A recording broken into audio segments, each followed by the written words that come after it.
We're here in military tactical gear for literally people who are out here without weapons. We are peacefully protesting, and all we want is answers. Protesters demand answers in National City 2 months after a man is killed in police custody. How in the hell are they going to reunify them by tomorrow? They don't even know where they are. A San Diego lawmaker casts doubt on whether the government can meet its deadline to reunite families separated at the border. And a celebration honoring an iconic and historic feature of Balboa Park. KPBS Evening Edition starts right now.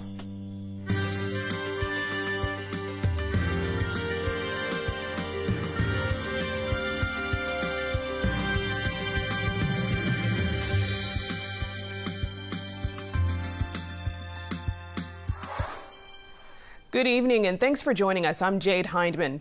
Law enforcement responded in riot gear to a city council meeting Tuesday night in National City. This after activists stopped the public comment portion of the meeting with a die-in protest, demanding answers in the death of Earl McNeill, a man who died after being arrested by National City Police back in May. A chaotic scene as officers moved in, blocking cameras from a die-in demonstration during the National City Council meeting. 6 people laid on the floor with red palms in the air, shouting, "You have blood on your hands." The demonstration brought the packed City Council meeting to a halt while police cuffed and carried out protesters. After the chamber was cleared, people moved outside where they were met by heavily armed officers in riot gear from the San Diego County Sheriff's Department. This is the problem, that they're here in military tactical gear for literally people who are out here without weapons. We are peacefully protesting, and all we want is answers. About 2 hours passed while people outside demanded answers in the death of Earl McNeill and as to when those arrested would be released. As the crowd thinned and a helicopter hovered, National City Police called 5 agencies to assist with crowd control of about 30 unarmed people standing outside. Those agencies were the Chula Vista, El Cajon, Coronado, and San Diego police departments, as well as additional officers from the San Diego County Sheriff's Department, all in full riot gear. It's a waste of tax money. I think that there should not be literally 80 to 100 cops. There should not be 80 to 100 cops here, as literally there are 30 to 40 protesters that all they're demanding is justice, and all they're here with tactical gear. This literally reminds me of what's happening in Palestine. This is what happened in the Middle East. This is what happened in Ferguson. The National City Police Department said those 6 people arrested were charged with the misdemeanor crime of disruption of public assembly or meeting. The National City Police Department continues to investigate the McNeill case as an in-custody death. The medical examiner's report is expected to be completed by mid-August. And we'll continue to follow what happens next with the McNeill investigation on air and online at kpbs.org.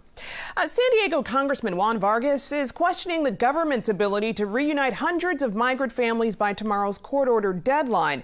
He responded to Homeland Security Secretary Kirstjen Nielsen, claiming that the government is on track to get children separated from their parents back together. It's impossible. She said that they would all be reunified by the court-mandated time, which is tomorrow. That's absolutely impossible. They still have hundreds of parents. They don't even know where they are. I mean, they've deported them. How in the hell are they going to reunify them by tomorrow? They don't even know where they are. Well, Vargas and other members of the Congressional Hispanic Caucus spoke with Nielsen in a closed-door meeting today. They say she's providing no evidence to back up her assertion that the government will meet the deadline set by San Diego Judge Dana Sabrar. Nielsen ignored reporters' questions when she left the meeting. San Diego County supervisors have approved a new development that would add hundreds of new homes in rural North County. KPBS reporter Allison St. John says a key concern was whether North County residents would be able to evacuate in time to escape a wildfire. The supervisors heard impassioned testimony from people arguing the region is desperate for more housing. Many others protested that none of it would be affordable. But the most common concern was the threat of wildfires in the Harmony Grove area, since there's only one road in and out.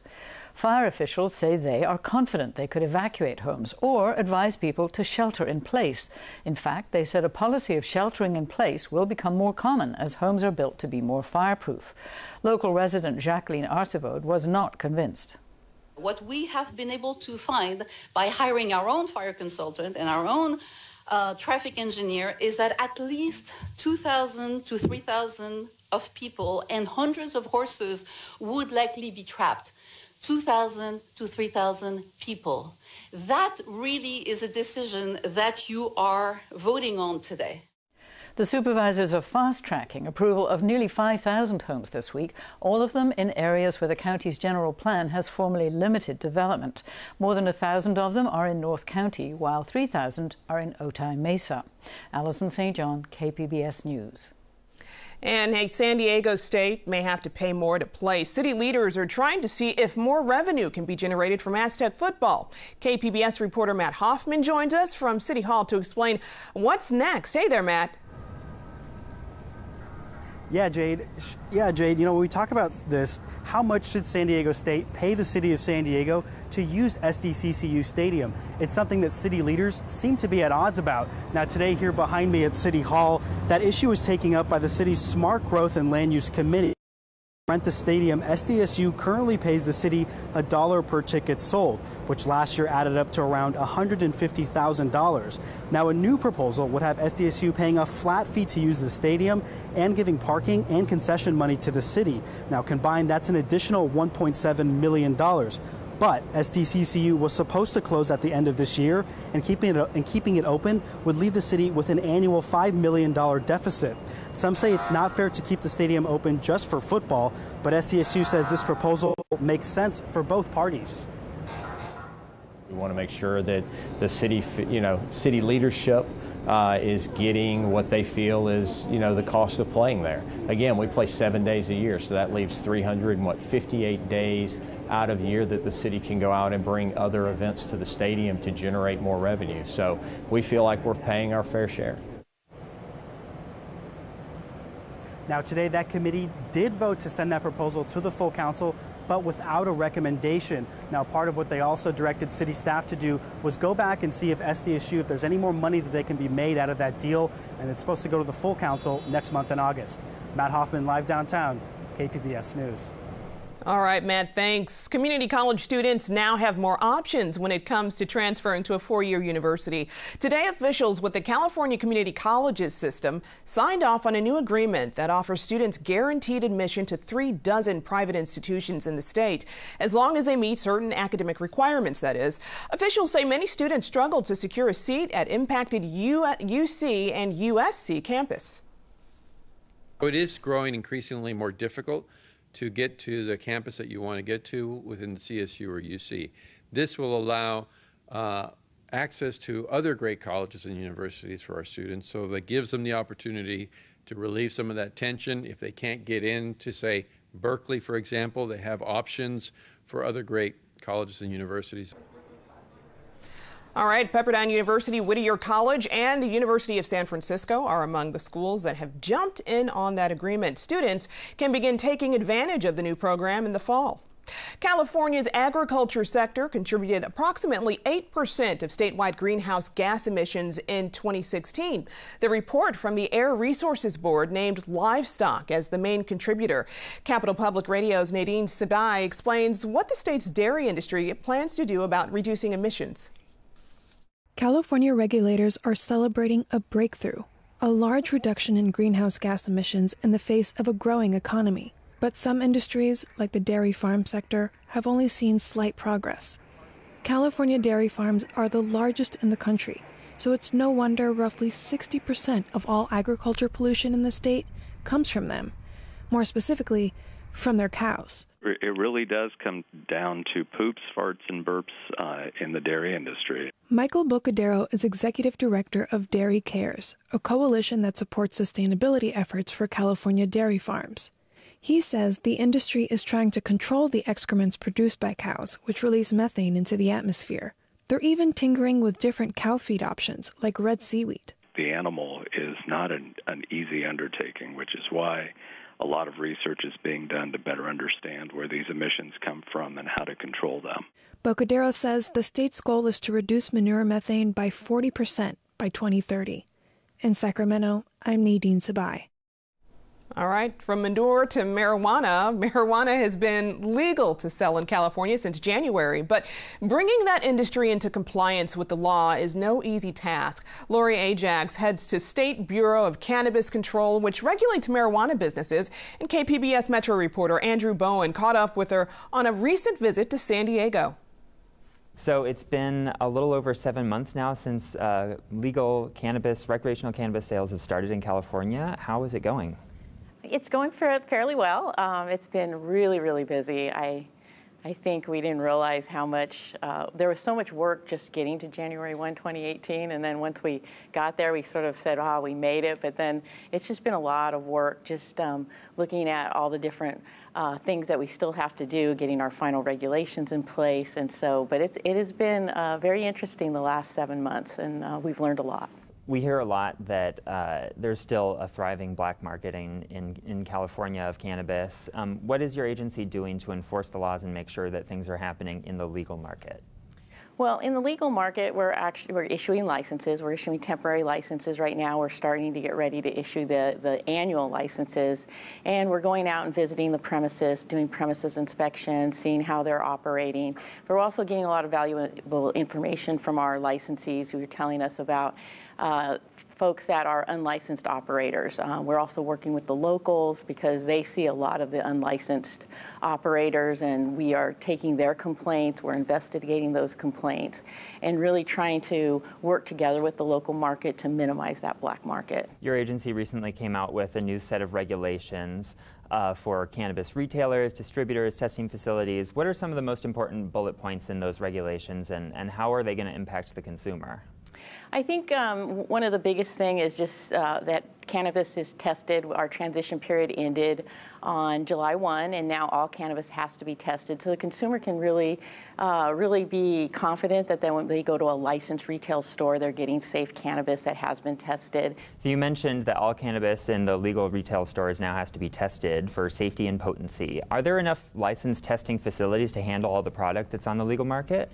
Well, we have 31 right now for all of California, and we're hoping to have a few more very soon as we see more cities and counties start to develop their ordinances because we can't issue a license unless a city or county approves. And we are in contact with those laboratories every day. And for the most part, they are keeping up with demand, but they're, of course, very busy trying to get that cannabis tested and through to retail. A lot of cities in California, including some in San Diego County, have decided to ban all commercial cannabis activities. So there's kind of a patchwork of regulations and rules across the entire state. How is that affecting your agency's ability to regulate this new legal market? It is a challenge because we can't issue a license unless the city or county approves. So it means a lot of communications with the different cities and counties and making sure we're not issuing license where we shouldn't, but also working with them to educate them and let them know what we're doing, where we are in the process. I do think there's a lot of cities and counties right now that are looking at how they can either get an ordinance that's going to work for their community, but a big part of Prop 64 was local control, allowing the cities and counties to determine what's best for them when it comes to commercial cannabis. So we're just going to continue working with them, and hopefully by the end of this year we're going to see more of them on board, because we certainly want to issue licenses where it's appropriate in the local jurisdiction. So on that issue of local control, one change that your agency is proposing is to allow licensed retailers to make deliveries of cannabis anywhere in the state, even if in that jurisdiction it's technically not allowed. What's the reason for that change, and what kind of response are you getting? That is something we've been saying from the beginning, that if we issue a retail license that allows for delivery, that delivery could occur anywhere in the state. So what you're seeing in our proposed regulations is us just clarifying what we've already been saying. So again, they're proposed regulations. We're looking forward to the public feedback. It doesn't mean it's going to stay exactly the way it's written right now. So we're looking forward to hearing what people say about it. Lori Ajax, Chief of Bureau of Cannabis Control, thank you so much for joining us. Thank you very much. I'm Judy Woodruff. Tonight on the NewsHour, Secretary of State Pompeo in the hot seat, facing senators' questions over the Trump administration's relations with Russia. Coming up at 7 after Evening Edition on KPBS. Italian researchers say they've discovered a salty lake buried beneath the surface of Mars. They found the water after analyzing radar signals from the European Mars Express spacecraft. They spent 2 years examining the data to make sure they detected water, not ice or another substance. This was our conclusion. We saw that the bright reflections we were observing, no matter what you think is within the South Polar layer deposits, might not be explained by dry material. We came thus to the conclusion that the only possible explanation for the bright reflection was the presence of liquid water. This study was published today in the journal Science and announced in Rome. Water is essential to life as we know it, and scientists have long sought to prove that the liquid is present on Mars. And science lovers in New Jersey are now able to experience the cosmos in a whole new way on the largest planetarium in the Western Hemisphere. In tonight's SciTech report, Maddie Orton took a trip to the Liberty Science Center to see all for herself. We're now flying down into the heart of this cloud of gas. When it comes to planetariums, size matters. That's why Liberty Science Center in Jersey City, New Jersey, upgraded the organization's former IMAX movie dome to an 89-foot full-dome planetarium, making it the largest in the Western Hemisphere. I mean, it's so big that the storied planetarium at the Natural History Museum can fit inside it. And when it comes to planetariums, size really makes a difference because it simulates what it would be out like in being in Montana or big sky country where there's not light pollution, where they're not built. Thanks to $5 million in upgrades, President and CEO Paul Hoffman says the new full dome planetarium now feels like a fully immersive space experience. The dome was there, but everything else is new, including the screen that goes within the dome. So it's 10 projectors, and the image is seamlessly digitally sewn together. The universe is full of examples of galaxies that have collided this way in the past. We know it's a fairly common thing. So when I first flipped the switch on this, it was amazing. I just sat there for hours enjoying the images and taking it in. While the planetarium has the capability to run films, the new setup also allows the Science Center to provide live shows with a host who can maneuver the audience's view of the sky from a tablet. According to Hoffman, it takes a computer server room about the size of his office to make that magic happen. But planetarium director Mike Shanahan says it's worth it. We can follow the interest of the audience, for example, any direction we want to. You can assess what they're interested in.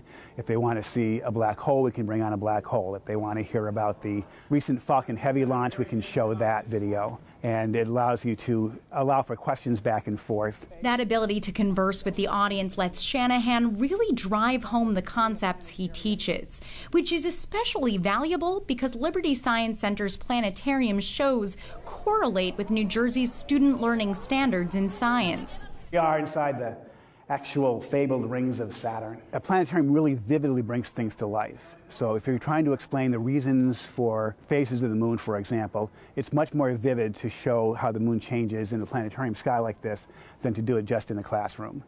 And so putting all the resources of this sky overhead to helping kids grasp the concepts of why eclipses happen, why the seasons change, distances in the universe. These are all things we can demonstrate very vividly in this environment. Hoffman says the Science Center will regularly change their planetarium shows to reflect what's happening in space research. So when you come here, you're going to get the latest astronomy news, particularly when it's something visual, a new image that's come back from an observatory somewhere in the world. Or right now, the death of Stephen Hawking, the great astrophysicist. We have a presentation what he discovered about black holes in the universe that's part of the show. And that means there will always be something new to pull visitors back into Liberty Science Center's orbit. What a way to learn. That report comes to us from SciTech Now. You can see more stories like that at scitechnow.org. Gotta leave your thing alone. Ain't no sunshine when she's gone. But we know there's plenty of sunshine out at Balboa Park today. Blistering heat continues, but visitors found some relief from the hot weather at the Botanical Garden. Daji Oswald she's actually got details in your forecast. still remaining very hot here across the southwest portion of the country. That includes San Diego County, which is actually under excessive heat warning, highlighted there in that red color. The lighter orange is a heat advisory, and that expands all the way into Northern California and even portions of Portland. So we're going to be talking about warm conditions not only in the southwest but in the northwest. So if you're traveling for this week, things will be hot. This is all due to high pressure, really strong, continuing to build. And we're going to look at our record highs. San Diego 88 was the record today, set in 1891. We didn't reach the record. We had some clouds earlier this morning, so that limited the amount of sunshine we got in. As for Ramona, 96 set in 2000, and our forecasted high, 101, so definitely warmed up there. And we noticed temperatures are going to continue to remain on the warm side. Not much happening on satellite radar, high pressure keeping things clear and dry. We notice off the coastline just a few chances for some clouds to get on shore, but not too much. Out towards the Four Corners, that's where we have some leftover monsoonal moisture, going to bring some scattered activity there. But here at home, tonight's forecast, warm. 86 in Borrego Springs, 69 in Oceanside, a few clouds, and 72 in San Diego, and looking at partly cloudy skies. Feeling humid as well. We continue into your Thursday. High pressure still remaining strong, dangerous heat. We'll be noticing beaches not as hot compared to inland and out towards, once again, the Four Corner areas. Chances for some thunderstorm activity. Our highs will be in the 80s here in Oceanside as well as San Diego. Borrego Springs topping off at 115 for tomorrow and Mount Laguna at 88. Extended forecast along the coast. Partial sunshine. Temperatures are going to be in the 80s for much of this week, cooling down into the upper 60s into the inland areas. Going to be hot here as well. 95 for your Thursday. Plenty of sunshine and warmth into the mountains. Well, we could see some thunderstorms for Sunday and Monday due to some increasing amounts of moisture, but the desert's going to remain hot. Reporting for KPBS News, I'm your meteorologist, Dajia Swad. Back to you, Jade. All right. Hey, it might be somewhat of an obscure holiday, we'll say that, but today is National Carousel Day. And Balboa Park celebrated with free carousel rides all day long. The event was sponsored by the Friends of Balboa Park, which is a nonprofit organization dedicated to preserving the park. They're raising money to restore the historic park feature, which was built more than 100 years ago. The Balboa Park Carousel was built in 1910 in North Tonawanda, New York, upstate New York.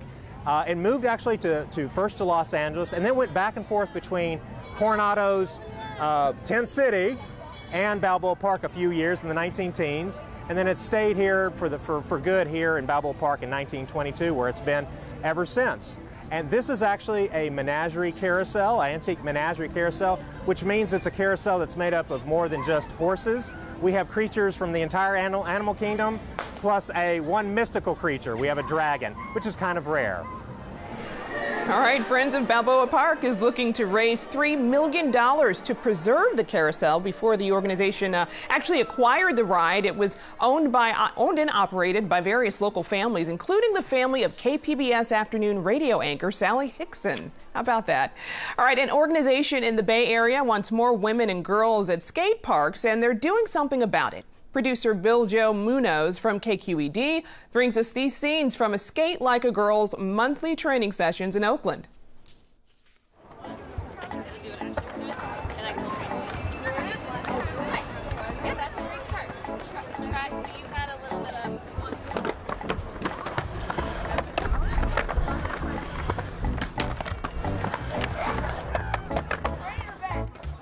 Do a couple pushes, small pushes, back foot on. Yeah!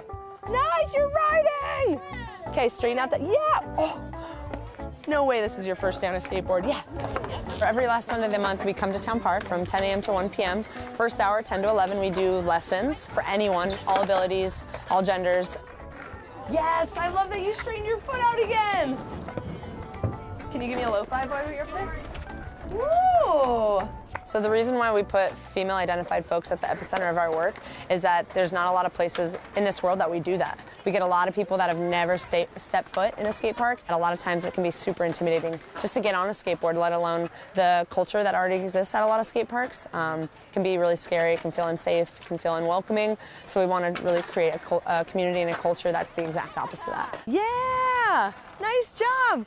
And what's helpful is if you're in front, then she can lean forward towards you. Traditionally, skateboarding is, male, and that's the bulk of what we see.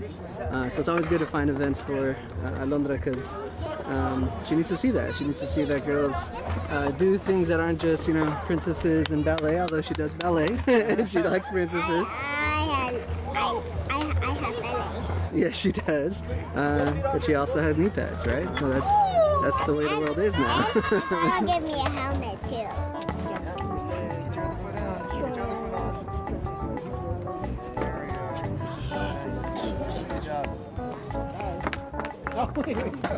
The cool thing about skateboarding is there's no right or wrong. The only skaters you often see in media are the ones that are jumping down something insane or doing something crazy. You don't have to see the beginner, right? But everyone had to start there. So what's powerful about skateboarding is that you have to really normalize fear and failure, and we see that everywhere else in our life. It's okay to fall. Awesome.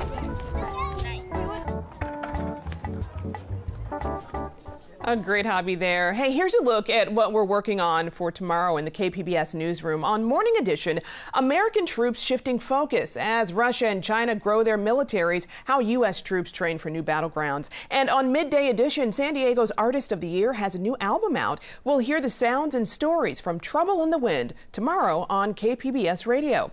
You can find tonight's stories on our website, kpbs.org/evening edition. Thank you so much for joining us, everyone. Have a great evening.